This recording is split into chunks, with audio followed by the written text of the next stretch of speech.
Today we're in the Liberal Studies Lounge in the PALS office, and I'm going to be asking students questions about their experience at CSUSB. I'm here with... Hi, my name is Jenny. Alyssa. Hi, I'm Ariana Simeone. But I'm Chelsea Angel. Awesome. That's a cool last name. Thank you. So, first question, are you glad that you decided to come to CSUSB? I am really glad. I'm a transfer student, and I transferred from a community college that was very unorganized and didn't have a lot of resources for students. So to come here and have a program that was really spelled out for you and gave you the tools to navigate through on your own, it was really beneficial for me, especially because I started during COVID. So Zoom kind of gave me the confidence to make connections with professors, so I was able to participate in internships and working at the PALS office and all these things that I didn't have other places. I am so happy. I'm incredibly blessed. The way it worked out was just wow, I thank the Lord on the daily. It's been a blessing. I feel like I'm content with what it provides, but I see other schools and I could see the resources they give, so it's kind of fair, and I just learned to live with what we have at CSUSB. Fair enough. I am very glad. It was one of the most important decisions of my life and the biggest decisions of my life since I'm from out of state, from North Dakota. So very happy I just chose CSUSB. Do you think, based off of your tuition, you're content with the resources and education you're receiving? Oh yeah, 100%. I'm getting my money's worth for sure. Yep. Yes, I absolutely love everything here, especially the PALS office. It's been incredibly helpful and beneficial. When I have time in between classes, I just come here and I get my study on, and it's really awesome that they also provide snacks. Because sometimes, when you're just on the go and you come right in here, you're like, what? A bag of Cheez-Its? Hold up. And then you're snacking on some Cheez-Its, and then it's your stomach isn't growling for your next class. Yeah, that is true. Based off of my tuition, sort of, because some classes are still online, so I don't really get my money's worth. Going to the gym, having the library resources, having the MSU, so it's I don't know, my hours here do not correlate with my tuition or how much I'm spending each semester, because I'm not using any of the resources. I would say education, yes. Resources is more complicated. From my own personal experience, yeah, I try and take advantage of anything that's free here, essentially. But I know that there are students who are in need, and the cost of tuition is high for them, especially when it comes to things yeah, it's great that we get some free food, but you're not paying our rent, you're not paying for diapers, you're not paying for whatever, childcare. So although it might be okay for some people, it could be unmanageable for others, and I've spoken with people who are having challenges paying their typical bills because they're paying for tuition and they don't have options like childcare. Even though we do have a childcare center here, there are specific qualifications to get into it, so it can be really challenging for parents and other people who have a greater financial need. So I think it's kind of on a per person basis. For me, I think it's fine, but of course no one wants to pay anything. So I don't want to pay that much, but I believe that I'm getting the most out of it that I can. Whereas I feel like others may be getting the most out of it that they can, but it's still not enough. Is there any resource on campus that you think more students should know about? Because of COVID, I feel like some resources that were really good before, switch places, such as in the MSU, there was, on the second floor, there was a female building where it was just free printing, free resources, and now that because of COVID everything switched, I can't really find that room or that resource anymore. Oh yeah, so especially if you dorm on campus like me and you're struggling with grocery money, there's the Den on campus. It's in the SMSU South on the second floor, and that's really helped me and my roommates kind of get through when we're struggling financially. So, I wish I was a little better about knowing where everything is, but I know that there is this women's center, and they have things such as hairspray, feminine products, even Q-tips, everything in between. I had to do a scavenger hunt one time for a class, and I was wow, I think it's possibly, Hotlanta. I'm not even going to try to. But it's like the Women's Resource Center, so they have everything you need in case you forget something at home. So, Good to know. Yeah. I didn't know about that. Is there anything else you want to share or anything? Maybe to like the freshmen, since it's still the fall, maybe try to get involved and see if there's any clubs or Greek life you are interested in, because there's a lot that a lot of people don't know about. So Cool. All right, and then is there anything you want to say? I mean, Hotlanta, you know, liberal studies is on and popping. And, yeah, join PALS, okay? Come over here because we will be your pal. No kidding. Just kidding. All right, thank you so much. Thank you. What's up, guys? You're on another episode of Couch Talks today. I'm your host, Jesus, and Grace. so today we're going to dive into a little bit about just programs and resources we have on campus, and as well as just answering some student questions, and we're just going to give you guys some tips to better off your experience here, maybe answer some questions you have yourself, and whatnot. And shout out to our camera lady, Brianna. Yes, sir. We got Brianna in the back. The best. And she also runs the Instagram PALS page. Yeah, so check if you it see out. that, wonder why the posts are all banger, that's her. All right, cool. So I can go ahead and get started with the SMSU North, the Student Union Building North. And so Building. most of the resources are on the third floor. On the first floor is a lot of areas to sit, the Habit, and some bowling alleys, the bookstore, things like that. But on the third floor is where most student resources are. So they have a scheduling office, the Student Mother's Office, the Asian Pacific Islander Center, the First Peoples Center, the Osher Adult Reentry Center, and basically that means students who took a break from school and are coming back. The Latinx Center, Student Engagement Office, Pan-African Center, ASI Office, and the Leadership Lab. That's nice. Well, my experience with that building, that's the one across CGI, right? Yeah. Oh yeah, that, bro, if you guys are ever in the middle of a little gap or something and you need a break because you're doing too much schoolwork and all that, there's plenty of spots to do homework there, just to chill. There's, we got the Habit, of course, so you could grub, and also like our bowling lanes. I think they're closed right now because of our flood. Yeah. Kind of lame, but yeah, when like the course is back and running, go in there, knock a couple down pins, maybe play some 8-ball because we also got that too. And it's always got good AC. It does always have good AC. And also, as someone who works in the Pan-African Student Success She Center, does. you can always come into all the centers up there and chill. They all have like Nintendo Switches, Xboxes. We have a karaoke machine. Karaoke too. Okay. See, it's not boring up there, y'all.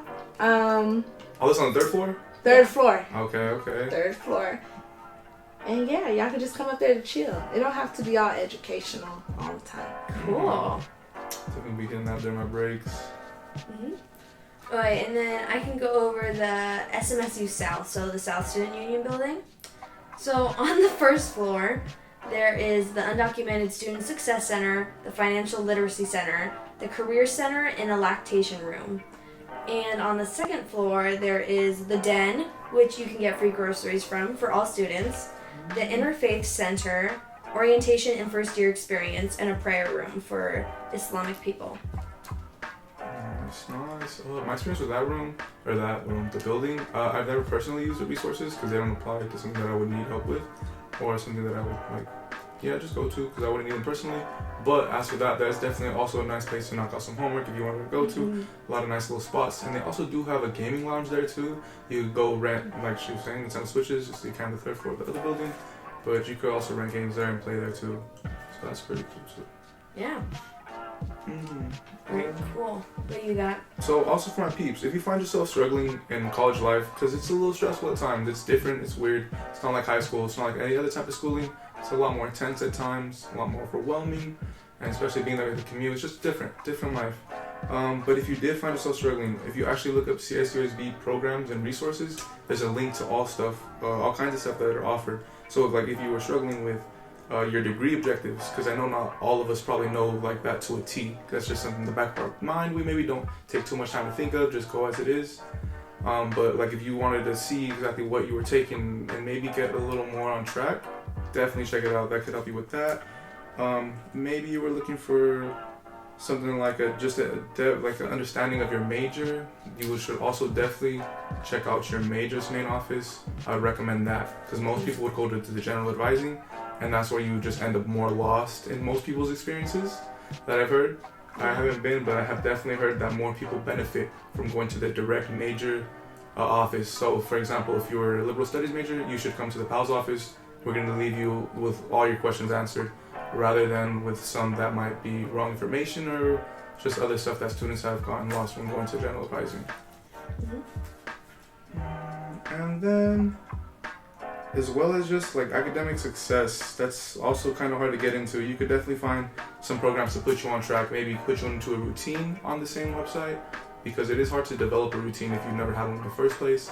And it's just some nice things to help you, to help one. And as for some student questions that I've personally got asked, one of them that I've gotten asked was what to do when you're having unfair or biased professors. And this happens sometimes. You just don't click with the professor for some odd reason. What I would personally recommend doing, because I've never been in that situation, but I've definitely talked to my professors, all of them. We're all mature grown adults at this point.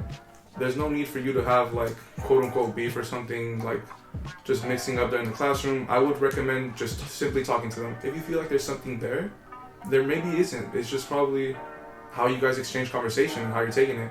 I would just simply just go and have a conversation with them and addressing the problem. I've been in that situation. Last semester, I was writing an essay, and my teacher didn't like the prompt of my essay or the topic. And so I didn't understand why. So I went to a meeting, and they said they didn't like the topic because it was like an explanation, and that was the prompt of the assignment. So we just kind of had a back and forth for probably like 1 or 2 weeks, emailing back and forth, meetings. I wouldn't say arguing, more as like debating. And she eventually, for lack of better words, gave up. And I just got to write the essay about what I wanted to. And I ended up getting a 24 out of 25 on it. And so, I mean, I'd encourage you to kind of like push boundaries and fight for yourself. That being said, that can be really hard to do. And I'm fortunate I had a professor that was lenient enough to let me do my own thing in the end. But if you do have a professor that isn't letting up, I'd encourage going to an adult that you like, or a professor you like, or an advisor, or any faculty here that you have some sort of relationship with or can trust in that capacity, and I'd encourage you communicating to them. So it's great to share your experience with that. Have you ever had an experience like that, Brianna, with a professor who just seemed off-putting or something? Not really. I had a professor who, like, 1 unit courses, I feel like you shouldn't be, like, doing all the extra stuff, so yeah, definitely. She didn't agree, and she actually didn't agree with, like, I was doing a math class, and she didn't like how I solved the problem, how my professor taught me how to solve the problem, but we got the same answer. Right. And I'm just like, hey, I'm gonna stick to what me and my professor got going on. Yeah. We'll worry about attendance in this class. Outside of that, I mean, always advocate for yourself. If you feel like what your professor is doing is something you don't agree with, student voices they make an impact on this campus. So grab those students who also agree with you and push for what you guys want here on campus. Force for yourself. Well said. But not just because, you don't want to do the work. Okay. Make sure it's something valid. yes. Not just you being lazy and anything of that nature. Fair enough. Well, another question that I had received was, how can I socialize with peers? Personally, I never have a problem with socializing. I'm kind of outgoing myself, but I can see why some people are. Here on the campus, there's a lot more grown people, mature people. Everybody's kind of just walking through their own things, and it seems like nobody really wants to converse either because everyone's on their phones or have earbuds in. So it could be a little intimidating. Something I thought of, I recommend, say you enjoy doing something. We have plenty of clubs offered on campus, or little events too. I would definitely recommend going to one of those little gatherings and just networking there, talking to people. Because if you're there and they're there, more likely than not, you guys have that same interest and probably have a little more than that too. So just go out and talk to people. get out of your comfort zone a little bit. Kind of sucks, but it's more beneficial than anything. My recommendation would be, and this is probably a little more intimate, would be group therapy. So the psychological services here offers group therapy for a variety of different topics that start every semester. And so, for example, I know this semester there's a group for men, there's a group for veterans, there's a group for student mothers, so just a long list of things. And if you want to meet people in a similar boat as you in life, that could be a good way to do it if you have the emotional capacity to. That'd be something I recommend, and also because it is such an intimate setting, I think it'd be easy to bond with people. And then also like checking out some of the centers or offices that you relate to. Like I have a friend that was having a hard time connecting, and he went to the Latinx office and he made like a bunch of friends. So just putting in the effort and going to places you know where you can connect. And side note, to reference the centers in SMSU North, if you are not identifying as them but you can relate to them, you are welcome in the center. Just because it says Latinx or QTRC or whatever else center is up there, that does not mean you have to be them to be in there. You can go in there and get the resources you need, meet new people, hang out in any center you want. Cool. Centers and resources for all. Another question I was asked was finding a counselor. So for this, I said it a little bit earlier, I would not really recommend going to general advising for this, because 9 times out of 10, from what I've heard from students' experiences, it's usually leaves them with more questions or very little answered, little substance, because they're not, doing what your major is. So something I would recommend, as I said earlier, just going to your major's office. You should be able to set up an appointment with some sort of advisor or person to speak to there, and being that they are your major, they probably have a lot more information and knowledge on what you need help with. Yeah. I mean, I had a not great experience with general advising.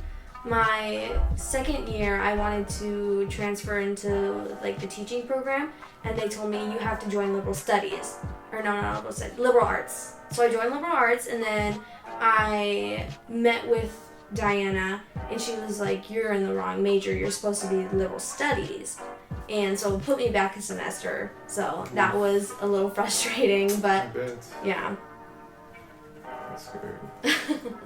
That's tough. I've heard other experiences with the same outcome. They're taking classes that they didn't need because they went to general advising first. But yeah, be safe. Safest bet is to go to your own major's office. For another question, this was another student asked. They said being equal and respected. So same thing, kind of like if you're having problems with a professor. If you feel like you're not being treated equal or respected in the classroom, whether it's from a student or a professor, I kind of recommend just addressing the problem again, because we're all grown. This is something that should just be, you should be beating around the bush. If you're feeling disrespected, of course, because maybe the other person doesn't realize they're disrespecting you. So make it known. And at that point, if they're just not agreeing or seeing it, I would probably say switch classes or just go to some other authority, I guess. See if you get it situated, figured out. Well, I hate to condone disrespectful behavior, but if someone's not treating you with respect, you have no obligation to treat them with respect. Fair. That being said, there is kind of a power dynamic where if it is a professor, they have the capacity to control your grades. So I understand how that can be scary, but among peers, just keep in mind that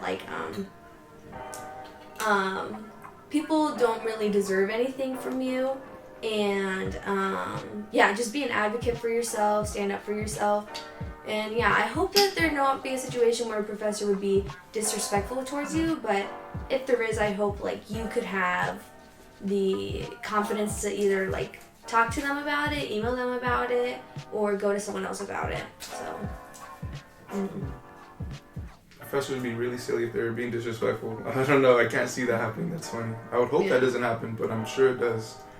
So another question I was asked was how to manage work and school. Being that this was my biggest struggle my first year at work in school, it was so bad to the point where I was actually put on academic probation my first year because I wasn't able to work full time and go to school full time.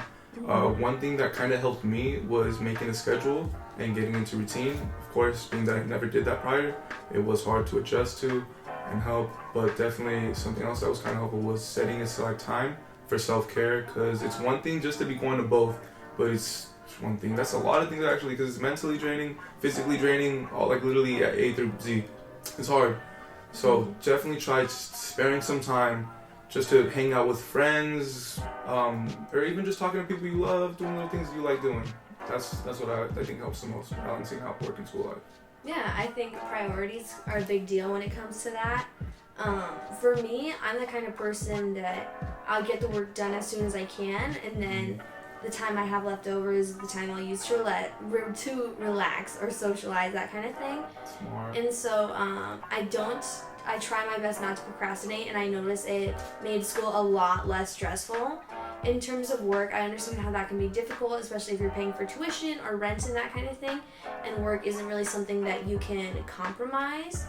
That being said, when it is overwhelming and stressful, I hope that you do have self-care habits and ways to de-stress that are healthy for you. And there's also the psychological services. Again, they're free for all students who come here. I highly recommend it. I have used their services and they were very helpful. So, Even all the fun aspects of school is kind of stress relieving if you're stressful. Bowling lanes, video games here, our little events we throw. There's a lot of cool events. The other week actually, there's a karaoke event that was really fun. I checked it out. A lot of people came out. Everybody had talent. It was nice. But definitely check out the school events that are thrown because they're really fun most of the time. Another question we were asked was learning how to break the status quo. This is insane to me because status quos are real. They're things. So what I would say to that is like, you're not a statistic, you're not a stereotype, or whatever it may be. If the society and media is putting you in a box, I really wouldn't. I would try your best not to let it define you, because you shouldn't just be adding on to it. But yeah, go your own way, I would say. Yeah, I think breaking the status quo comes down to courage and the desire to break it. I think, because it can be scary, but if you want it bad enough, I think that you can effectively do what you want to do.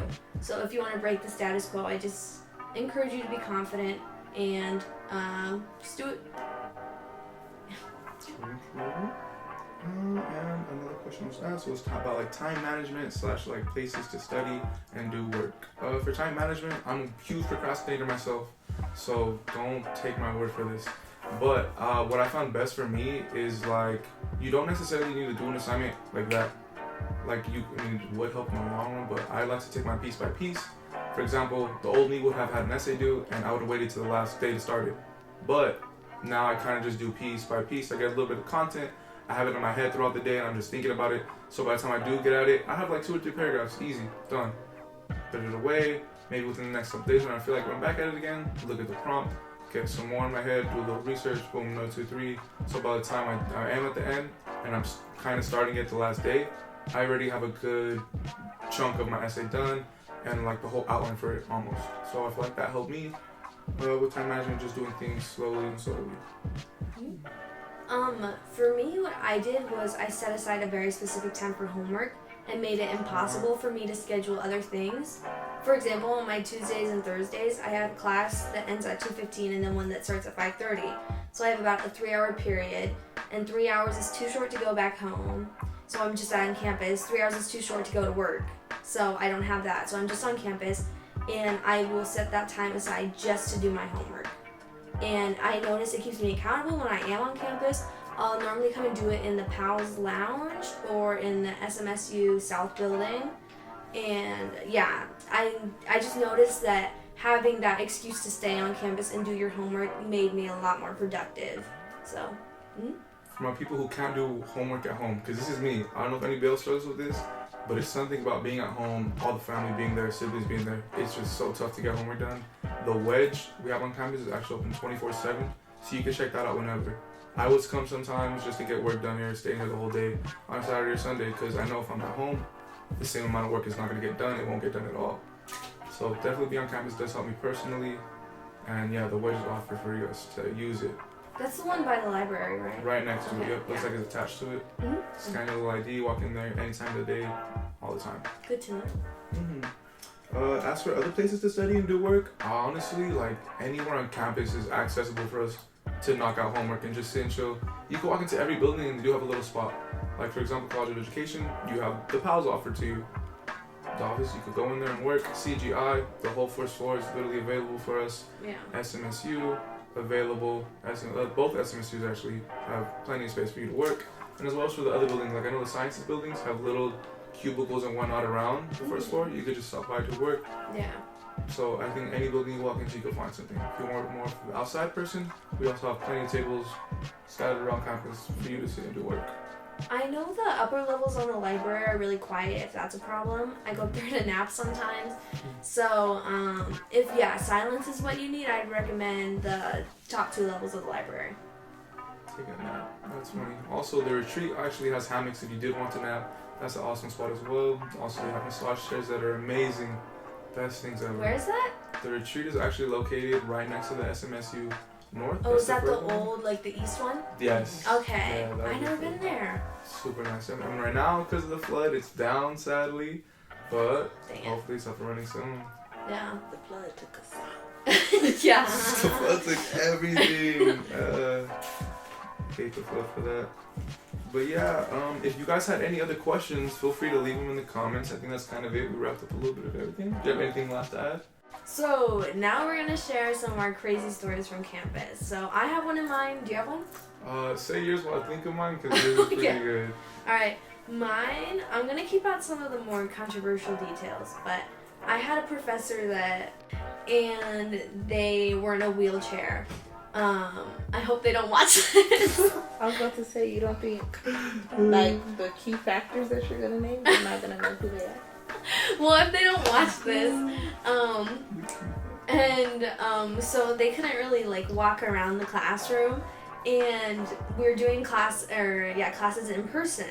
And then one day I get an email. It's like classes now synchronous online. Like join the Zoom meeting. So I joined the Zoom meeting, and she has like a cast around her neck, and her face is all bruised, and she broke her neck because when she went home she was cooking and she stood up even though her legs were, I'm not sure why she couldn't walk properly, but I think her legs were broken or something along those lines, and she fell back and hit her head on the counter, and then she was really tall, the momentum caused her to fly forward and hit her head on this counter, and then she like collapsed.